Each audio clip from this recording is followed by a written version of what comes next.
Hello mga guys, panibagong gawa na naman ito.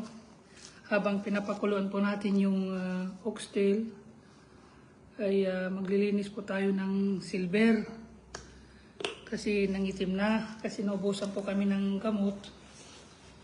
Ngayon lang sila, kahapon lang sila bumili. Kaya ngayon, ilinisan po natin yung mga silver nila habang pinapakuluan po natin yung buntot ng baka. Kasi dito sa aking trabaho ay wala silang sinasayang na oras. Kailangan talaga magtrabaho ka hanggat kaya mo. Kasi binabayaran ka nila, yun ang iniisip nila. Kaya sa akin, yung mga iba, ako, trabaho ko lahat. Lalo na ngayon, wala yung kasama kong Pilipina kasi 3 times a week lang yun. Kasi meron yung mga pambabae na ginagawa ko talaga.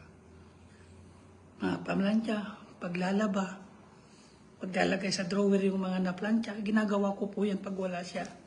Lalong-lalo na pagka nagtatravel po kami, nagpupunta kami sa mga resort nila, ako na lang mag-isa doon. Ako gawain ko po lahat yun. Kaya mahirap, pero walang mahirap sa magaling. Kasi mahirap talaga, walang pinag-aralan. Pero sa akin, kinakaya ko dahil may pamilya ko. May inspirasyon ako sa buhay. Pero akong pinag-aaral, ayaw ko naman yung madanas niya, yung dinadanas ko ngayon ng anak ko. Kaya hanggang ngayon, kahit mahirap, kinakaya. Kahit kinakapos, nakakaraos naman. Praise God. Kaya ngayon, ito baka 3 araw ko tumatapos lahat kasi ang dami sa loob eh. Unti-unti kong tapusin ito kasi pagka tutukan ko ito, wala na mamaya-maya. Punta na ako sa taas, ayusin ko na yung mga kwarto nila. Kwarto yung amo kong, yung lalaki at saka babae. Pagkatapos ng kwarto, babao ko ulit sa kusina. Magagawa ko ng salad. Tapos ng salad, luto ng kanin.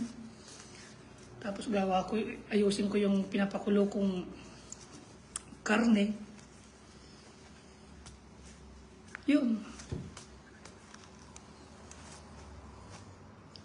Ito, mabusisi rin itong ginagawa yung paggagawa ng paglinis ng silver. Talagang tutukan mo ito, pero sa yung kamay mo, kailangan wala tayong magawa Kung ano yung iutos nila, susundin natin. Kasi pag hindi mo gawin, ay siyempre, magagalit sila. Sumunod ka na lang kung anong gusto nila.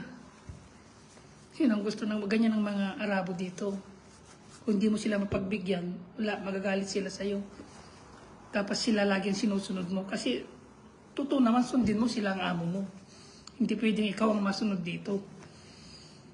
Kahit nga sabi nila, lamasin mo yung tayo nila, lalamasin mo Pero hindi naman nila ginagawa yung